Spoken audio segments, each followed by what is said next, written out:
இந்திரா காந்தி, ராஜீவ் காந்தி, ராகுல் காந்தி. இந்த பெயர்களுக்கு பின்னால் உள்ள காந்தி என்பது எப்படி வந்தது தெரியுமா? அதை தெரிந்து கொள்ள வேண்டுமானால் விடுதலை போராட்டத்துடன் சேர்ந்த அழகான இந்திரா பெரோஸின் காதல் கதையையும் தெரிந்து கொள்ள வேண்டும்.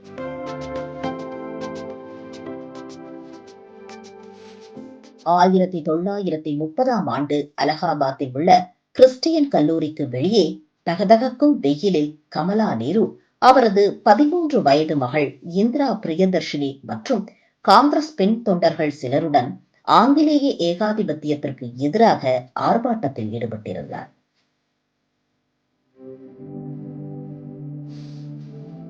வெயிலின் தாக்கத்தை தாங்க முடியாமல் கமலா நேரு திடீரென மயங்கி விழுந்தார். மயங்கி விழுந்த கமலா நேருவை கல்லூரி மாணவர் ஒருவர் தாங்கி பிடித்து நிழல் பகுதிக்கு அழைத்துச் சென்று ஆசுவாசப்படுத்தி அமர வைத்தார். பின்னர் ஒரு வண்டியை பிடித்து ஆனந்த பவனுக்கு அழைத்துச் சென்றார். அந்த மாணவர் தான் ஃபிரோஸ் ஜஹாங்கீர் காண்டி. காந்தி இல்லை, காண்டி. பார்சி சமூகத்தைச் சேர்ந்த பெயர். இவருடைய வம்சத்திற்கும் காந்தியின் குடும்பத்திற்கும் எந்த சம்பந்தமும் கிடையாது.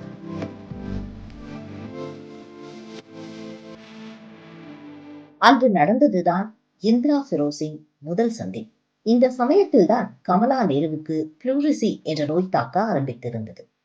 நோய் தாக்குதலுக்கு உள்ளான பொழுதும் தேசத்தின் மீது கமலா நேரு கொண்டிருந்த பக்தி பெரோஸ் காந்திக்கு திகைப்பூட்டியது மட்டுமல்லாமல் கமலா நேரு மீது அளவு கடந்த மரியாதையை ஏற்படுத்தியது. தொடர்ந்து ஆனந்த பவனுக்கு அடிக்கடி சென்று வர ஆரம்பித்த பெரோஸ் நாட்டுக்காக பாடுபடும் நேரு தம்பதிக்காக எதையும் செய்ய சித்தமானார்.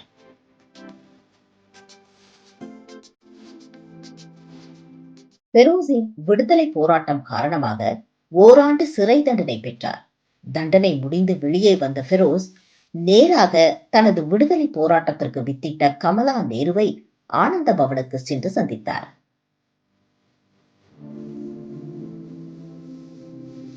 அப்பொழுது கமலா நேரு நோய் முற்றி கடுமையாக உடல்நலம் பாதிக்கப்பட்டு இருந்தார். ஜவஹர்லால் நேரு 4 ஆண்டு தண்டனை பெற்று சிறையில் இருந்தார்.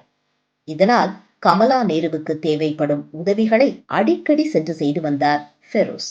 இந்த சமயத்தில் அழகிய பருவ பெண்ணான இந்திராவுடன் தொடர்ந்து உரையாடும் சந்தர்ப்பம் பெரோஸ் காந்திக்கு ஏற்பட்டது.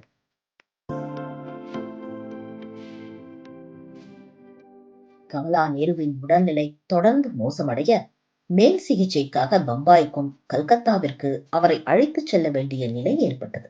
அப்பொழுது பெரோஸ் காந்தியும் கூடவே சென்றார். மலைவாச ஸ்தலமான புவாலியில் கமலா நேரு ஓய்வு எடுத்தால் நல்லது என்று டாக்டர்கள் அறிவுறுத்த புவாலிக்கு சென்றார் கமலா நேரு. இந்த நீண்ட பயணத்தில் பெரோஸ் கூடவே சென்றார்.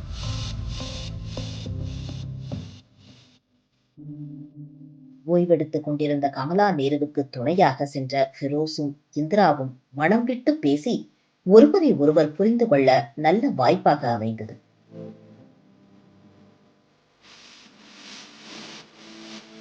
இந்திராவிடம் தன் காதலை வெளிப்படுத்தினார் பெரோஸ் காந்தி. இந்திரா, அவசரம் வேண்டாம், கொஞ்ச நாள் கழித்து முடிவு செய்து கொள்ளலாம் என்று பெரோஸ் காதலை நாஜூக்காக தவிர்த்து விட்டார். தவிர்த்து விட்டார் என்று சொல்வதை விட தள்ளி வைத்தார் என்று சொல்வதே பொருத்தமாக இருக்கும். ஏனென்றால் பெரோஸ் மீது இந்திராவுக்கும் நல்ல அபிப்பிராயம் இருந்தது.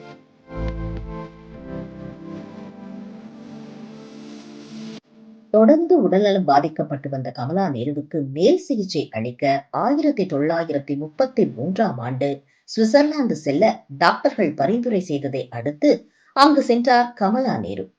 அவருடன் இந்திராவும் சென்றார்.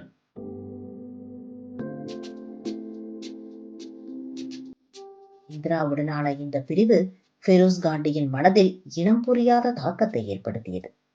இந்திராவின் நினைவு அவரை படிப்பிலும் கவனத்தை சிதறடித்தது.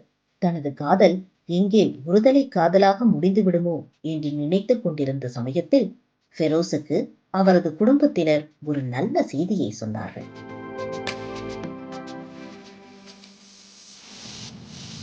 படிப்பில் கவனம் செலுத்தாமல் உள்ள பெரோஸை நினைத்து கவலை கொண்ட அவரது குடும்பத்தினர் அவரை லண்டனுக்கு மேல் படிப்புக்கு அனுப்ப முடிவு செய்தனர். இந்த முடிவை கேட்ட பெரோஸ் காந்திக்கு ஏக சந்தோஷம். காரணம், லண்டனுக்கு போனால் சுவிட்சர்லாந்திற்கு சென்று கமலா நேருவையும் இந்திராவையும் சந்திக்கலாம் என்பதுதான்.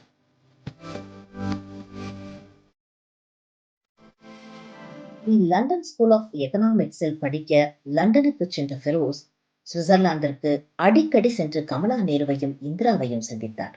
ஃபெரோஸ் காந்தி செய்த பணிவிடை கண்டு மேசிலிர்த்து போன கமலா நேரு ஃபெரோஸ் மீது அளவற்ற அன்பை பொழிந்தார். தொடர்ந்து 8 மாதங்களாக சிகிச்சை பெற்று வந்த கமலா நேரு 1936ஆம் ஆண்டு பிப்ரவரி 28ஆம் தேதி சுவிட்சர்லாந்திலேயே உயிரிழந்தார். உயிரிழப்பதற்கு சற்று முன்பாக ஃபெரோஸ் காந்தியை இந்திரா திருமணம் செய்து கொள்ளலாம் என்ற தனது எண்ணத்தை மகளிடம் தெரிவித்தார்.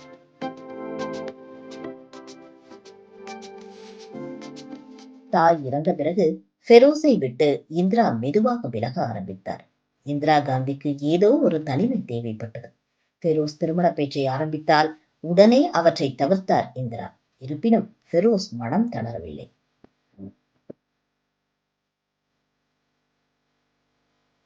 சிறிய இடைவெளியில் ஆக்ஸ்போர்ட் பல்கலைக்கழகத்தில் நவீன வரலாறு படிக்க இந்திரா லண்டன் வந்தார். இந்த செய்தி ஃபெரோஸ் காந்திக்கு ஆறுதலை ஏற்படுத்தியது. நீண்ட இடைவெளிக்கு பின்னர் ஒரு நாள் இருவரும் சந்தித்து நீண்ட நேரம் அரசியல், இலக்கியம், சமூகம், காதல் என பல்வேறு விஷயங்கள் பேசினார்கள். பேச்சுவார்த்தையின் முடிவில் இந்திராவின் மனதில் ஒரு மாற்றத்தை ஏற்படுத்தியிருந்தார் ஃபெரோஸ் காந்தி. பின்னர் இருவரும் அடிக்கடி சந்தித்து தங்களுடைய காதலை ஆழமாக வளர்த்தனர்.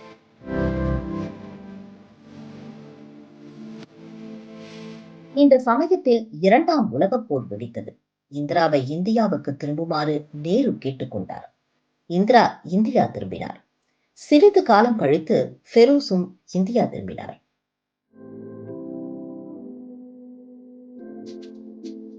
இந்திரா ஃபெரோஸ் காதல் நேருவுக்கு முழுமையாக தெரிய வந்த பொழுது அதை ஏற்க மறுத்தார். ஏன் என்ற காரணத்தை கூறவில்லை. நேருவிடம் கடும் எதிர்ப்பு இருந்த போதிலும் அவர்கள் திருமணம் செய்ய முடிவு செய்தனர். இந்த காதலை தடுக்க தனது கடைசி முயற்சியை மேற்கொண்ட நேரு இந்த விஷயத்தை மகாத்மா காந்தியிடம் எடுத்துச் சென்றார். நேருவின் வேண்டுகோள் படி இந்திரா ஃபெரோஸ் காதலை பிரித்துவிட மகாத்மா காந்தி முயற்சித்தார். இதற்காக இருவரையும் தனித்தனியாக கூப்பிட்டு பேசினார். அப்பொழுது ஒரு நாள் ஃபெரோஸும் இந்திராவும் சேர்ந்து போய் காந்தியை பார்த்தார்கள். எங்களை நீங்கள் பிரிக்க முடியாது. என்ன நடந்தாலும் நாங்கள் திருமணம் செய்து கொள்ள முடிவெடுத்துள்ளோம். நீங்களாக செய்து வைத்தால் நல்லது, இல்லாவிட்டால் நாங்களாகவே செய்து கொள்வோம் என தடாலடியாக சொல்லிவிட்டார்கள். இந்த உறுதியை பார்த்த காந்தி காதலர்களின் பக்கம் சாய்ந்தார். அவர்களுக்காக நேருவிடம் பேசினார். நேருவுக்கோ தன் ஆசான் சொல்லியதால் தட்ட முடியவில்லை.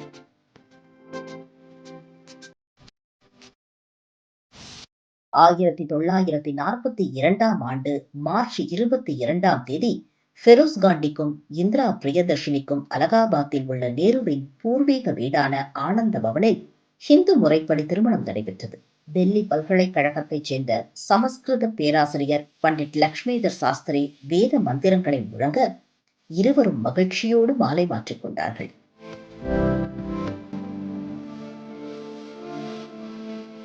அன்றிலிருந்து இந்திரா பிரியதர்ஷினி இந்திரா காந்தியாக மாறினார். காந்தி பல்வேறு காரணங்களுக்காக காந்தியாக மாறிவிட்டது. இப்படித்தான் ராகுல் வரை காந்தி வந்தது.